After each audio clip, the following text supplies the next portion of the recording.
अस्सलाम वालेकुम, आदाब दोस्तों, वेलकम है आपका एक बार फिर से एक नए वीडियो में। दोस्तों आज का जो वीडियो बहुत ही ख़ास है, अहम है, क्योंकि इसमें एक मैसेज है। क्योंकि आप लोगों को पता होगा कि बारिश शुरू हो चुकी है और सांपों के काटे जाने की जो काउंटिंग है वो बहुत तेज़ी से बढ़ रही है और सांप बहुत तेज़ी से घरों में घुसने लगे हैं और स्नेक बाइट का जो आंकड़ा है वो तेज़ी से बढ़ रहा है।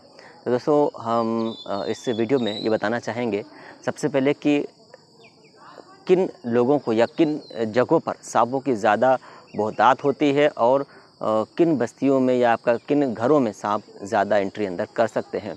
तो सबसे पहले इस पर बात करते हैं। दोस्तों सबसे पहले क्या है कि जो ग्रामीण क्षेत्र हैं, जो गांव हैं, तो गांव क्योंकि चारों तरफ से बाग जंगलों के बीच में बसा होता है, तो चारों तरफ से ख़तरा होता है गाँव वालों को। तो गाँव में चाहे वो घर बीच में हो गाँव के या साइड में हो, किसी भी तरह से हर किसी को ख़तरा है बारिश में सांपों को लेकर के।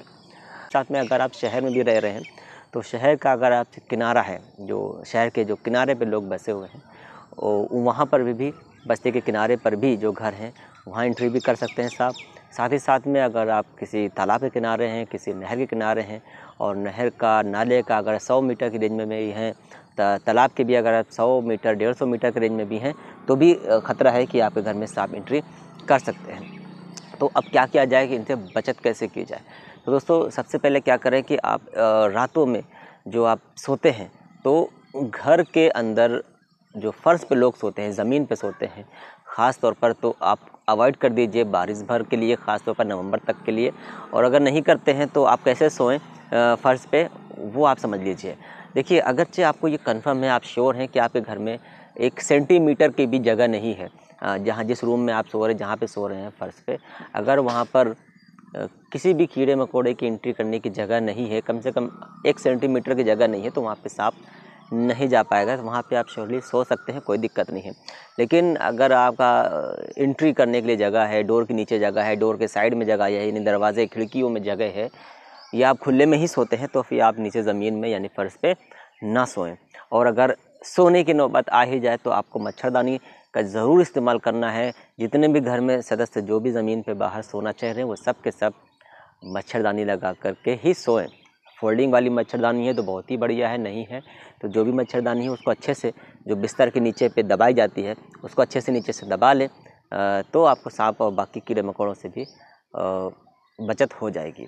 साथ ही साथ अगरचे आपका घर बंद है, बंद होने के बाद में आपको पता है कि अब रात में हम डोर को या गेट को क्लोज़ कर रहे हैं और अब हमारे यहाँ कोई सांप की बाकी आने की जगह नहीं है, सिर्फ यही एक जगह है जहाँ से सांप आ सकते हैं। इससे क्या होता है कि 1 इंची 2 इंची का स्पेस होता है, इधर उधर भी गैप होता है गेट के, तो वहाँ से सांप एंट्री कर सकते हैं। तो वहाँ पे क्या करना है, तो वहाँ पर आपको स्प्रे करना है। कोई भी कीटनाशक स्प्रे कर सकते हैं, लेकिन ख़ास तौर पर जैसे कि एक नॉर्मली हर किसी को मिल जाता है, काला फिनाइल जो होता है वो मिल जाता है, तो अगर आप उसका भी स्प्रे कर देंगे तो भी बढ़िया काम चलेगा। डेली नाइट में आप क्या करें, थोड़ा थोड़ा नीचे पे या गेट के जहाँ जहाँ से आपको लगता है सांप आ सकता है वहाँ पे स्प्रे कर दीजिए। और आप दूसरे तीसरे भी दिन कर देंगे तो भी कोई दिक्कत नहीं है। अगर बारिश हो जाती है, जैसे आज आपने किया रात में, और रात में बारिश हो गई या दिन में बारिश हो गई, तो आप दूसरे दिन फिर करिए वहाँ पे स्प्रे। तो इस तरह से वो जो इनपुट उनका है वो बंद हो जाएगा, फिर वो उसको क्रॉस नहीं करेंगे। ग्रामीण क्षेत्र में तो बाहर जाना है तो आपको जूते ज़रूर पहन कर जाना है। अक्सर देखा हमने, जो गांव में होते हैं लोग बिना चप्पल के भी चले जाते हैं, ऐसा नहीं करना है। ख़ास तौर पे बारिश तक तो आप इतना एहतियात रखें कि आप जूतों का इस्तेमाल करें। कोई भी जूता ले लें लेकिन जूतों का ही इस्तेमाल करें। बेहतर तो लॉन्ग बूट होता है, लेकिन नहीं अगर उसको परचेज़ कर सकते हैं तो नॉर्मल जूते पहन लें। टॉर्च का बिल्कुल इस्तेमाल करें। और जब भी आप बाग में, खेत में, यानी घर से बाहर जब भी निकले तो कदमों को थोड़ा सा ज़्यादा तेज़ी से मारते हुए जाएं। ख़ास तौर पर जब घास में चल रहे हों, तो ये दिन में भी कर सकते हैं। घास में अगर चल रहे हैं तो आप थोड़ा कदमों को तेज़ी से ज़मीन पर रखते हुए जाएं, क्योंकि जो वाइब्रेशन होती है ना, तो वाइब्रेशन से सांपों को ज़्यादा समझ में आती है। तो वाइब्रेशन से अगर वो 1-2 मीटर आगे भी होंगे तो वो आगे को बढ़ जाएंगे और आपके पास से हट जाएंगे। अन्यथा अगर आप नॉर्मल धीरे धीरे जा रहे होंगे तो आपका पैर सांपों के ऊपर पड़ सकता है, इस तरह से दुर्घटना हो सकती है। तो ऐसा करें। घर में अगर कुछ कबाड़ रखा है, लकड़ियाँ रखी हैं, जो कंडे जिसको उपला बोलते हैं, अगर इस तरह की चीज़ें रखी हैं, या शहरों के अंदर भी हमने देखा है कि जो बाहर गेट के पास में स्टोर टाइप का बना लेते हैं, वहाँ पे कुछ कबाड़ और कुछ भी हमने, क्योंकि बहुत बार हमने जो शहरों में रेस्क्यू किया है जो कि आउटसाइड जगह होती हैं शहरों में, बाहरी आउटसाइड में, शहरों के किनारे पे आबादी के, वहाँ पर वहीं पर सांपों को रेस्क्यू किया है, जो कि बाहरी स्टोर बने होते हैं। तो वहाँ पर भी आपको ध्यान रखना है कि आप सहूलत से जाएँ, कुछ भी सामान लेना हो तो टॉर्च ले लें और अच्छे से देखभाल करके हाथ को वहाँ पर डालें। तो इन चीज़ों का तो याद रखिए। उसके बाद भी अगर ऊपर वाला ना करे, दुर्घटना हो जाती है आपके साथ या किसी के साथ में भी, घर में, परिवार में या बस्ती में, तो आपको क्या करना है, सबसे पहला आपको घबराना नहीं है, ठीक है।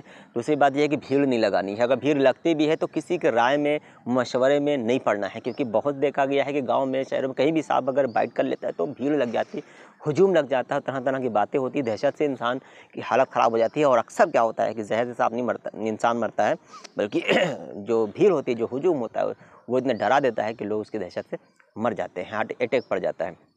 तो आपको क्या करना है, जैसे स्नेक बाइट होती है, बिना किसी से बताए हुए, यानी कि घर वालों को छोड़ करके, बिना वेट, अगर देखिए भीड़ कब लगेगी, जब आप इंतज़ार करोगे, जब आप बैठे रहोगे, ठीक है ना। तो आपको क्या करना है, जैसे स्नेक बाइट हुई, तुरंत क्या किया, एक गाड़ी ली और सीधा निकल गए डिस्ट्रिक्ट हॉस्पिटल, जो भी आपके करीबी जो जिला का अस्पताल है, वहाँ पे जाएंगे, गवर्नमेंट हॉस्पिटल, वहाँ पे आपका फ्री में एंटीवेनम लग जाएगा और आपकी जान बच जाएगी, ठीक है।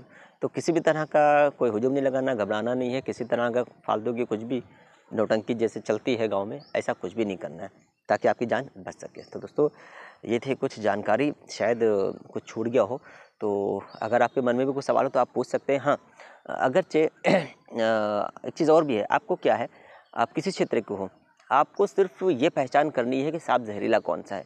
सांपों के बारे में आप ज़्यादा कुछ मत जानो, सिर्फ उन सांपों की पहचान कर लो जो सांप जहरीले हैं, तो ये कम से कम कंफर्म हो जाएगा, आपका जो दहशत है वो कम हो जाएगी, और आपको ये ज्ञान, ये पता हो जाएगा कि हाँ, ये सांप जहरीला नहीं, तो उसे डरने की ज़रूरत नहीं है। तो क्या करना है कि आप ख़ास तौर पर यूपी के अंदर जो 3 सांप हैं, करैत, कोबरा, रसल्स वाइपर, मैं फ़ोटो डाल रहा हूँ, आप इसका स्क्रीनशॉट लेकर के रख लीजिए, ताकि ये आपके काम आए बारिश भर, ठीक है ना। तो कोबरा, करैत और रसल्स वाइपर, ये 3 सांप हैं जो अपने यूपी में पाए जाते हैं, यही हैं जो कि आपकी जान ले सकते हैं। बस इनको अच्छे से पहचान लीजिए, बाकी से घबराने की ज़रूरत नहीं है।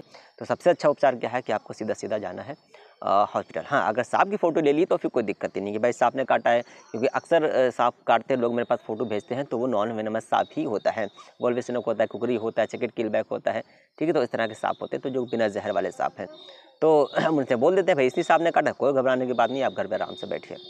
तो सांप की फ़ोटो अगर मिल जाए तो ज़्यादा बेहतर है। तो आपको क्या करना है, आपको पहचान करना है 3 सांपों की, कॉमन करैत, कोबरा, रसल्स वाइपर। इसके अलावा अगर आप कहीं और बाहर से हैं, जैसे कि राजस्थान से हैं, गुजरात से हैं, महाराष्ट्र से हैं, मध्य प्रदेश से हैं, तो एक सांप और इसमें जुड़ जाता है, वो है सॉय स्कैल्ड, ठीक है। तो सॉय स्कैल्ड की भी आप फ़ोटो ले लें, तो उसको भी रख लें, इसको अच्छे से पहचान कर लें। तो दोस्तों, ये थी हमारी कुछ जानकारी जो आप तक पहुंचाने की कोशिश की, शायद कुछ भूल रहे हों। तो अगर आपके मन में कुछ सवाल हो तो आप कमेंट कर सकते हैं, साथ साथ में वीडियो को शेयर करिए, क्योंकि अगर एक शेयर से आपकी, अगर किसी एक की भी जान बच जाती है यही सारी चीज़ें उपाय करके, तो ये एक बड़ी बात है। तो दोस्तों, मिलते हैं किसी और वीडियो में, किसी और जानकारी या किसी और रेसिपी के साथ मिलते हैं। थैंक यू दोस्तों, जय हिंद।